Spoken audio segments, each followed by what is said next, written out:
I planted the garden the spring after James died. It wasn't much at first. A few tomato vines, some lavender along the fence, one sunflower in the middle.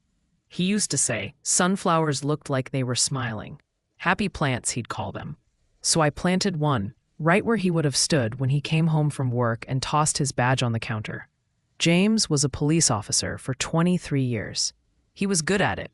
Calm, steady. People liked him, trusted him, said he made them feel safe. He died saving another officer, a rookie.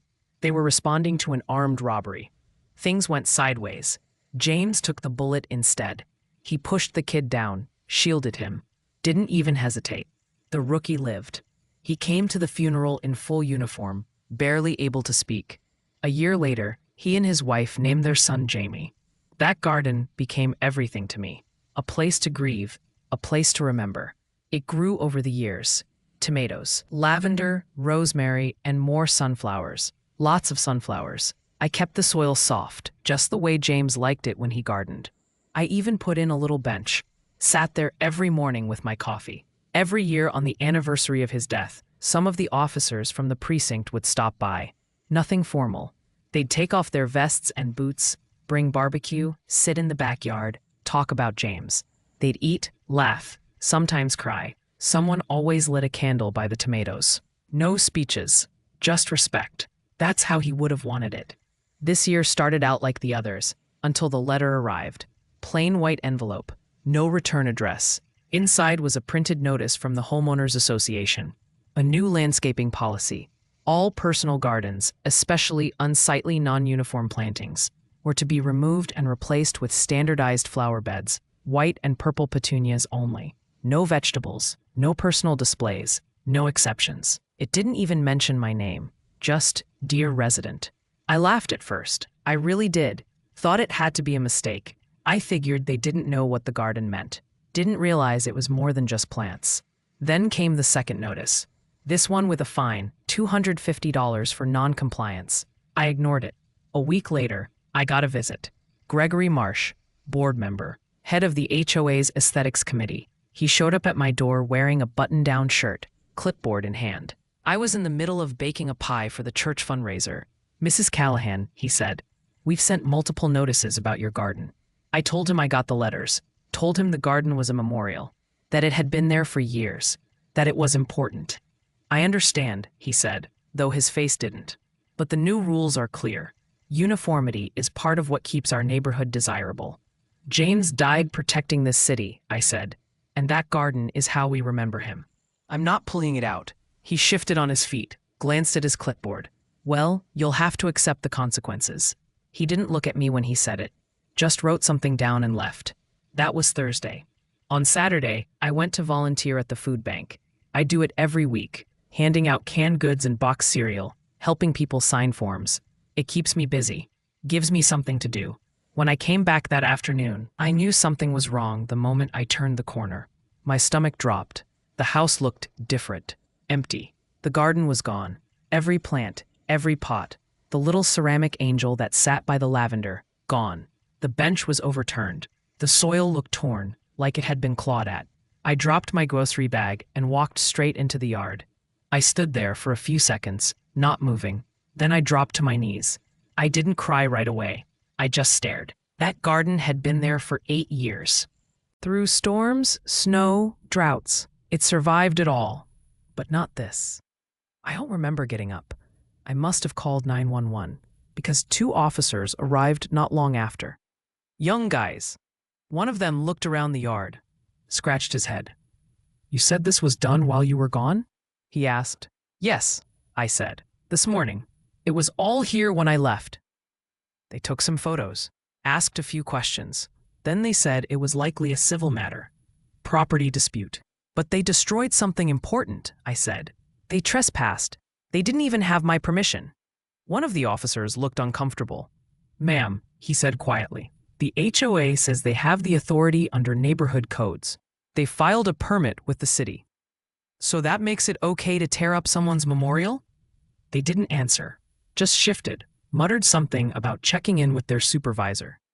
Later, I found out why they wouldn't help. Gregory Marsh, The same man who signed the violation letter, the same man who stood on my porch with his clipboard, is the brother-in-law of the state chief of police. People in the neighborhood whispered about it later, that the dispatch team had been told not to get involved, that nobody wanted to cause trouble with someone so well connected. It was as if the whole world had turned its back on my husband's grave. I didn't sleep that night. I sat on the bench, I set it upright again, and stared at the bare soil. The candles were gone. The rosemary, the tomatoes, the sunflower, all of it ripped out like it had never mattered. But it mattered. To me, to the officers who came each year, to the rookie whose life James saved, to the baby named after him. So I decided not to let it end like that. I didn't call the precinct. I didn't call the press. I didn't post online. I just waited. The anniversary was in 3 days, and I knew James's friends would come. I didn't tell anyone what happened, not right away. I didn't want pity. I didn't want more apologies with nothing behind them. And I definitely didn't want to beg for justice that wasn't coming. But the story spread anyway. Not through the news, not online. Through the precinct. Somehow, someone found out. Maybe it was one of the officers who came to the house that day. Maybe a neighbor saw the landscapers and said something. I don't know. Doesn't really matter. What matters is that they knew. The day of the anniversary, I didn't prepare much. No barbecue, no folding chairs, no flowers. I made coffee. I sat on the bench. The garden was still just dirt. I hadn't replanted. Couldn't bring myself to. I didn't expect anyone to come. Not this time. The whole thing felt poisoned. I sat there for an hour. The wind blew. A few leaves rolled across the grass. Nothing happened. Then I heard it. The soft crunch of boots on gravel. I looked up. Officer Darby, one of James's old partners, was standing at the edge of the yard. He nodded once, said nothing. Behind him, 2 more officers walked up. Then 5. Then 10. By the time I stood up, the street was full of uniforms. Some brought trays of food. Others carried potted plants. Sunflowers, tomatoes, rosemary. One woman had a little clay angel in her hands, just like the one that was taken. They moved quietly. No fanfare, no speeches. One by one, they walked into my yard and placed their offerings where the garden had been. Someone set up a grill on the sidewalk. Another unfolded a lawn chair and handed me a blanket. I didn't speak for a long time. I just stood there, hand over my mouth, watching them rebuild my husband's memorial, one piece at a time. Then I heard someone say, "Is that Channel 5? A news van pulled up across the street. Then another. Cameras, reporters, microphones. I don't know who called them. I didn't care. I was still trying to understand how many officers were there. It wasn't just a handful anymore. It was the entire precinct. Full-dress uniforms, casual clothes, off-duty, on-duty, lieutenants, dispatchers, detectives. I saw the rookie, now a sergeant, standing with his wife and little boy, Jamie. The boy carried a small toy badge and placed it on the edge of the garden. Carefully, like it meant something, because it did, and still more people came. Neighbors stepped outside, first out of curiosity, then they stayed. Some brought chairs, others stood behind their fences, holding candles or cell phones. At exactly 4:42 p.m., the time James was pronounced dead on the day he was shot, every police cruiser on the block turned on their lights. No sirens, just the lights, blue and red, flickering silently across my broken garden and all the people standing around it. And then, one siren, one long, low wail, stretching into the sky. I don't know who turned it on. No one claimed it. No one needed to. It wasn't loud. It didn't scream. It mourned. I felt it in my chest. Everyone did. The whole street went quiet. Some of the officers bowed their heads. Some held hands. I saw neighbors crying. One woman sobbed openly, clutching her husband's arm. A little boy stood on tiptoes to see better and asked, "Mom, are they doing this for a hero?" She said, "Yes, sweetheart, they are." I sat back down on the bench. I didn't cry. Not yet. I just breathed. For the first time in weeks, I breathed. And I smiled. After a few minutes, the lights went off. The siren stopped.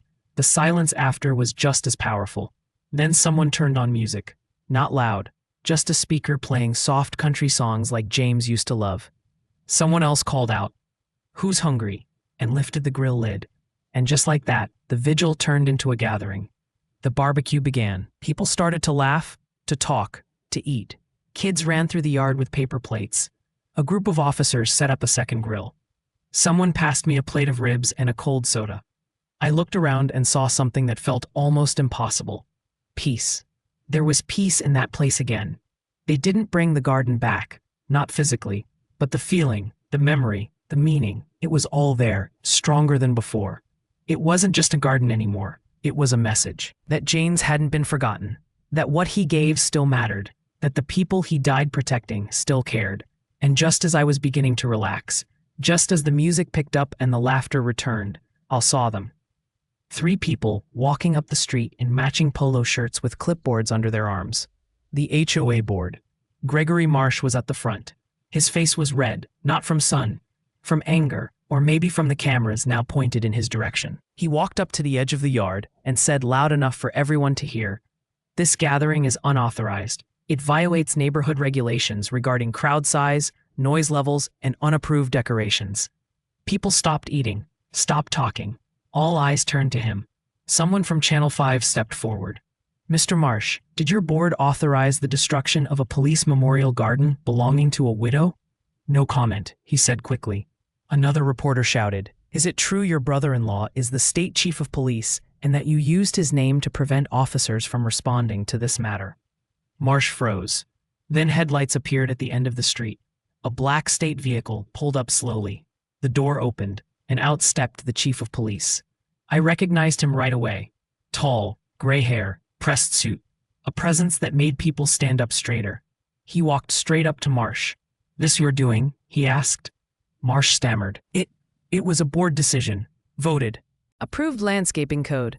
The chief held up a hand. "That's enough." He turned to me. "Mrs. Callahan," he said quietly but clearly, "I want to apologize. What happened here was wrong. I did not authorize any protection or order to stand down. My office will investigate this fully." He looked around at the cameras, then back at me. "This garden is your property. You're right. And this city owes your husband a debt we can never repay." Then he knelt down. In his suit, he reached into his coat pocket and pulled out a tiny plastic bag. Inside was a single sunflower seed. He pressed it into my hand. "Let's start replanting it now." I nodded. Together we knelt in the soil and made a hole. He dropped the seed in, covered it with dirt, patted it gently, and then we gathered a few smooth decorative rocks and made a circle around it. No speeches, no photo op, just a man doing what was right. And I knew, right then, I wasn't alone anymore. Not in my grief, not in my memory, not in my fight. James was still here, and so was everyone who remembered him, and others who had never known him but were familiar with his legend. People say grief quiets over time. Maybe it just changes shape. That night, in the glow of the cruiser lights, with the smell of barbecue in the air and children laughing again on my lawn, my grief didn't go away. It just sat back a little, made room for something else, something brighter. And that should have been the end of it. But he couldn't leave well enough alone. Gregory Marsh showed up again, barely a week after the anniversary. This time, he wasn't alone. He came back with 2 city code officials and the HOA's legal counsel, a sharp-faced woman in a tight bun with a file folder under her arm. I was kneeling in the dirt digging rows for the new garden when he marched right up, clipboard in hand, and barked at me. "This garden is unauthorized. You are in direct violation of Section 3B of the Neighborhood Civic Code, and this structure," he pointed at the small memorial stone someone had placed near the soil, "is not permitted." I didn't answer him. I turned and kept turning the soil, dismissing him. He didn't like that. "You can't ignore this. This time, we're prepared to file a formal enforcement action. This is your final notice." That's when I heard the doors. Front doors opening. Screen doors creaking. Voices calling out. "What's going on? Is that Marsh again? Is he bothering her?" One by one, my neighbors stepped out onto their porches. First was Henry, from 2 houses down. Then the Garcias across the street. Even the Nguyen boys came jogging barefoot down their driveway, shirts still damp from washing the car. Marsh noticed too. He straightened his tie. This doesn't concern you, he snapped over his shoulder. This is official HOA business. That's when Charlie, tall guy from the corner lot, came striding right across my lawn. Is that right? He said, standing between Marsh and me, because for where I'm standing, it looks like you're trespassing on a widow's property. She's in violation, Marsh said, voice rising. This entire structure is illegal, and these people are interfering with legal enforcement. Funny, Charlie said, folding his arms. I don't see a warrant. I don't see an officer. And I don't see anyone inviting you onto this property. Two more men came up beside Charlie. Mr. Beck from the next street, and Joel, who works nights but somehow always shows up when it counts. I think it's time you left, Joel said quietly, stepping forward and forcing Marsh back. Marsh glanced at the two city officials, but they were already backing away toward the sidewalk. The legal woman, with the file folder, didn't say a word. Just turned and walked off. Marsh's face went red. He tried to push back, but Joel was bigger, and the New Yen boys were flanking him. Together, they practically threw him onto the curb. I'm calling the police, he whined, picking himself up. You'll regret this. Go ahead, I said, finally standing. Call them. And he did. He gave them his name. Dropped the usual.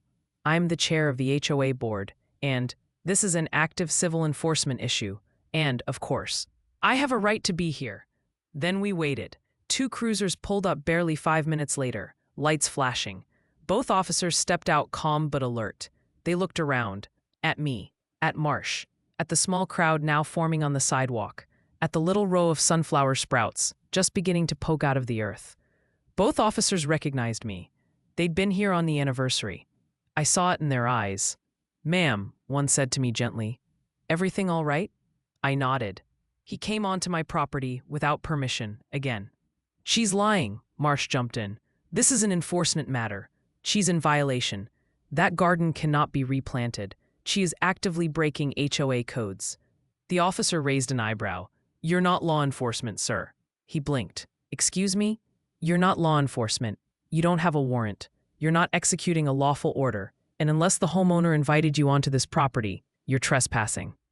But I'm the HOA president, and you've been told to leave, haven't you? Silence. I'm going to ask you one time, she said, her tone now sharper. Step off the property or we will escort you. Marsh stared at her like she'd grown another head. Then he looked at the other officer, hoping for backup. But he was just standing there, with his hand on his belt, not saying a word. The crowd started murmuring. Finally, Marsh turned and stormed off. The officer called after him. If you return without permission, you'll be arrested. Do you understand? He didn't answer. Just climbed into his car and sped off, nearly clipping the curb. The crowd stayed quiet for a second. Then Henry called out, Need help with those rows, Mary? I smiled. I wouldn't say no. And just like that, they all came forward. The officer stayed for a few minutes, just to make sure everything was calm. One of them helped me reposition the memorial stone. The other patted my shoulder and said, We've got your back now. And I believed her. The fallout came quickly. 3 days later, Marsh was removed from the HOA board in an emergency vote. The meeting was public. The press attended. It aired live on 2 stations. The vote wasn't even close. He was arrested within the week. Charges: destruction of property, trespassing, unlawful entry.